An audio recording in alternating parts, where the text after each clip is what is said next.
Okay. మన call మన contact management system ప్రాజెక్ట్‌లో సో, లాగిన్ ఫార్మ్ మనం చెక్ చేసుకున్నాం కదా! సో, లాగిన్ ఫార్మ్‌ని ఒకసారి ఎగ్జిక్యూట్ చేస్తే like this run on server, run server, click on finish. So, ఇక్కడ మీరు user name something like Rajesh అంటున్నాను. Password enter something and click on login. So ఈ ఈ రెండు యాక్చువల్లీ డేటాబేస్లో మీరు రిజిస్టర్ అయి ఉంటేనే సో దెన్ లాగిన్ బటన్ మీద క్లిక్ చేయగానే it moves to the login dot JSP. So login dot జేఎస్పికి వెళ్ళిపోయి సో అక్కడ మనం జావా సర్వర్ సైడ్ కోడ్ రాసుకోవచ్చు, జేడీబీసీ కోడ్. ఓకే. సో అయితే క్యాన్సిల్ కొడితే so it will be clear. అయితే ఇవి బటన్స్ లాగా మనకి క్లియర్గా కనిపించాలి అనుకున్నట్టయితే మనం వీటికి కొద్దిగా కోడ్ రాద్దాం. ఓకే, ఒక క్లాస్ డిజైన్ చేద్దాం సిఎస్ఎస్ లో. ఈ బటన్స్ లాగా కనిపించే విధంగా మళ్ళీ కోడ్ రాద్దాం దీనిలాగా సేమ్. ఓకే, ఇవి యాంకర్ ట్యాగ్స్ కాదు కాబట్టి అప్లై అవ్వలేదు. So we are going to write వీటికి కూడా కోడ్ రాద్దాం. సిఎస్ఎస్ కోడ్ రాసి ఇప్పుడు మనం యాక్చువల్లీ ఏదో ఒక నేమ్ ఏదో పాస్వర్డ్ ఎంటర్ చేసి లాగిన్ బటన్ మీద సో ఏవి ఎంటర్ చేయకుండా కూడా లాగిన్ బటన్ మీద కానీ మనం ప్రెస్ చేస్తే it is moving to the login dot JSP. So అంటే అనవసరమైన రిక్వెస్ట్ అనేది జనరల్ గా వెళ్ళకూడదు. మనం క్లయింట్ లోనే సో ఈ యూజర్ నేమ్ పాస్వర్డ్ ఎంటర్ చేస్తేనే లాగిన్ అవ్వాలి, లేకపోతే లాగిన్ అవ్వకూడదు. అలా చెయ్యాలి అనుకున్నట్టయితే మనం జావా స్క్రిప్ట్ ని రాయాలి. సో ఒకసారి జావా స్క్రిప్ట్ చూద్దాం. అండ్ దీనికి ముందు సిఎస్ఎస్ డిజైన్ చేసేసి బటన్స్ లా కనిపించే విధంగా మనం సిఎస్ఎస్ రాసేద్దాం.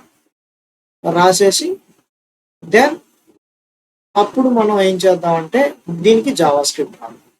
ఓకే, లాగిన్ డాట్ హెచ్టిఎంఎల్లో ఏం చేద్దాము అంటే ముందుగా సారీ సిఎస్ఎస్ అప్లై చేద్దాం కదా. మై స్టైల్ డాట్ సిఎస్ఎస్ లో ఆల్రెడీ బాడీకి కొంత కోడ్ రాసాం, డ్యూ ప్యానల్ కొంత కోడ్ రాసి, యాంకర్ ట్యాగ్ కొంత కోడ్ రాసి. ఓకే, నౌ ఇప్పుడు ఏం చేద్దాము అంటే వీఆర్ గోయింగ్ ఫర్ అనదర్ ఒక క్లాస్ రాస్తున్నాను. డాట్ ఫస్ట్ అనేది ఒక క్లాస్ అనుకున్నాం. డాట్ ఫస్ట్ డాట్ అని పెట్టానంటే క్లాస్ అనమాట. First is my class name. ఈ క్లాస్ నేమ్ లో నేను ఏం చేస్తాను అంటే సమ్ ప్యాడింగ్ కావాలి, టెక్స్ట్ డెకరేషన్, ఫాంట్స్ ఇదే సేమ్ కాపీ చేసుకున్నాం. కాపీ చేసుకొని సో కలరింగ్ అది మార్చేద్దాం. కలర్ బ్యాక్గ్రౌండ్ కలర్ గ్రీన్ కాకుండా సో మీరు ఏదైనా కలర్ అప్లై చేసుకున్నాం. ఈ కలర్ లైక్ దిస్ బ్లూలో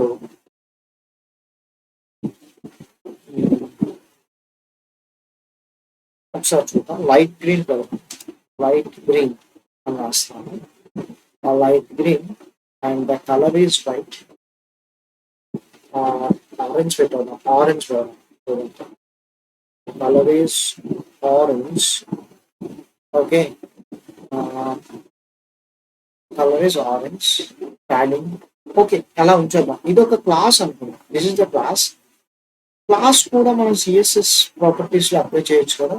ఈ లాగిన్ ఫామ్ లో బటన్స్ ఏవి లాగిన్, క్యాన్సిల్ ఈ రెండు ఇన్పుట్ కంట్రోల్స్. వీటికి సిఎస్ఎస్ అప్లై అవ్వాలి. అప్లై అవ్వాలంటే class equals to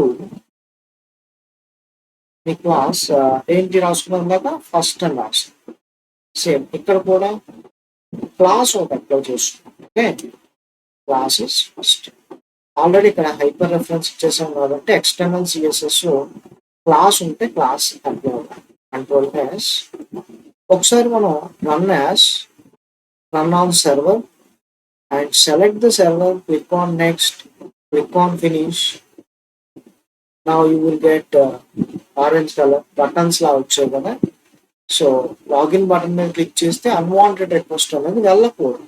okay, so వెళ్ళకుండా ఉండాలి అనుకున్నట్టయితే సో క్యాన్సిల్ కొడితే ఆటోమేటిక్గా క్యాన్సిల్ అవుతుంది. సో లాగిన్ బటన్ మీద ప్రెస్ చేయగానే so it is must be validation చేయాలి. సో వ్యాలిడేషన్ చేయడానికి కొద్ది కోడ్ రాదు. అలాగే ఈ కంట్రోల్స్ కూడా సిఎస్ఎస్ అప్లై చేయొచ్చు. అంటే ఇవి కూడా మనం కంట్రోల్ నీట్గా అసైన్ చేయొచ్చు. ఓకే, మీన్ వైల్ ఒకసారి చూద్దాం.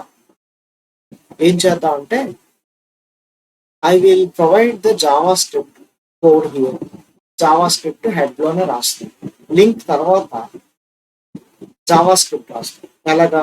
స్క్రిప్ట్ అనే ట్యాగ్ యూజ్ చేస్తాం. స్క్రిప్ట్ అండ్ స్క్రిప్ట్ ఖచ్చితంగా టైప్ ఉండాలి. టైప్ అనే ఒక అట్రిబ్యూట్ తీసుకున్నాం, టెక్స్ట్ పబ్లిక్ జావా స్క్రిప్ట్, ఎందుకంటే లోపల రాసేది Java script. Java script function ఒకటి నేను క్రియేట్ చేస్తాను. ఫంక్షన్ నేమ్ ఏం పెడదా అంటే వ్యాలిడేట్ అనేది నా ఫంక్షన్ నేమ్. ఓకే, ఇందులో 2 వేరియబుల్స్ క్రియేట్ చేస్తున్నాం. ఒకటి యూ నేమ్, ఒకటి 2 పాస్వర్డ్. సేమే రాసాను యాక్చువల్లీ, అక్కడ కూడా సేమ్, నేమింగ్ కూడా సేమ్ అలాగే రాసాను. యూ నేమ్, ఇక్కడ కంట్రోల్ తర్వాత ఐడి కూడా సేమే రాసాం. ఓకే, నో ప్రాబ్లం, కావాలంటే మీరు మార్చుకోవచ్చు. Okay, where is the decoration of the variables, 2 variables. ఇప్పుడు యూ నేమ్ లోకి డేటాని స్టోర్ చేస్తున్నాం. అలా అంటే you name equals to document dot, document is the main element, document dot get element by ID. Okay, get element by ID. ఏంటి ID ఏమి ఇచ్చాము? User name కి యూ నేమ్ అని ఇచ్చాము. So here you can store you name. Okay, user name. Okay, and next అలానే password కూడా అంతే. Password equals to document dot get element by ID is PWT అని రాస్తుంది. ఓకే, నా ఇప్పుడు కోడ్ రాస్తుంది. ఇఫ్ ఒకవేళ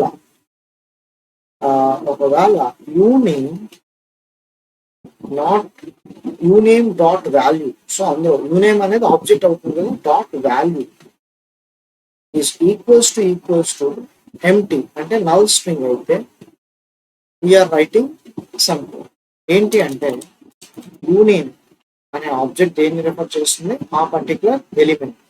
dot focus, union dot focus ఆ పర్టికులర్ కంట్రోల్ లోకి మీ కర్సర్ అనేది బ్లింక్ అవుతుంది. తర్వాత అలర్ట్ కూడా రాదు, ఇమీడియట్గా అలర్ట్ విండో డాట్ అలర్ట్ అనొచ్చు. అలర్ట్ ఏంటంటే please enter user name enter చేయమని అడుగుతున్నాను. Okay, please enter user name and uname dot false and return false. So ఈ పర్టికులర్ ఫంక్షన్ ఏం చేస్తుంది? ఫాల్స్ అని రిటర్న్ చేస్తుంది. సిమిలర్లీ ఇంకో కండిషన్ కూడా రాస్తుంది.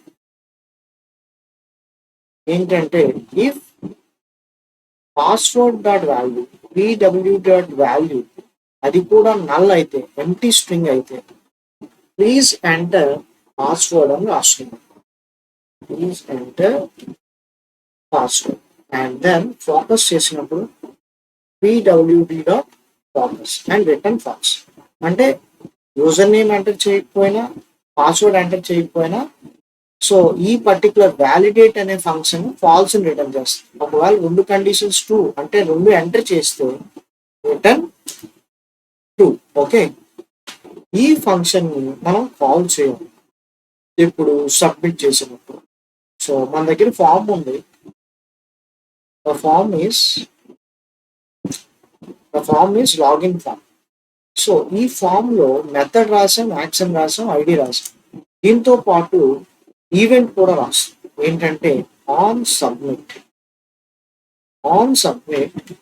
We are going to write return validate. ఇందాక రాసిన ఫంక్షన్ ని నేను కాల్ చేస్తున్నాను. ఏంటి? ఈ ఫంక్షన్, ఈ వ్యాలిడేట్ అనే ఫంక్షన్ ఇక్కడ ఎయిదర్ ట్రూని కానీ రిటర్న్ చేస్తుంది, లేదంటే ఫాల్స్. ట్రూని రిటర్న్ చేస్తే లాగిన్ డాట్ జేఎస్పీకి మూవ్ అవుతుంది. ఓకే, ఫాల్స్ కానీ రిటర్న్ చేస్తే, ఓకే ఫాల్స్ కానీ రిటర్న్ చేసింది అనుకోండి, ఇదే ఫామ్ లో ఉంటుంది. సో కంట్రోల్ ఎస్ సేవ్ చేద్దాం. సేవ్ చేసి let us execute the form, run on server. select, click on next, click on finish. So login button మీద క్లిక్ చేయగానే please enter the user name అని అడుగుతుంది. సో యూజర్ నేమ్ ఎంటర్ చేయకుండా అవ్వదు. For example user name enter చేసి login button మీద click చేస్తే please enter password అని కూడా అడుగుతుంది. సో ఇప్పుడు పాస్వర్డ్ ఎంటర్ చేయాలి.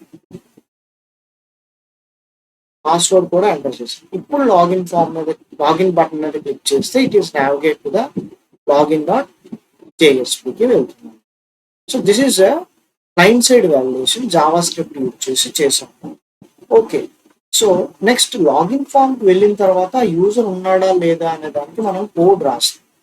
బిఫోర్ గోయింగ్ టు దట్, మరి యూజర్ ఉండాలి అంటే ఖచ్చితంగా రిజిస్ట్రేషన్ జరగాలి. రిజిస్ట్రేషన్ పేజ్ అనేది మనం తయారు చేయాలి. నౌ ఇప్పుడు registration.html ని మనం తయారు చేసుకొని దానికి వ్యాలిడేషన్ కూడా ప్రొవైడ్ చేయాలి. ఓకే,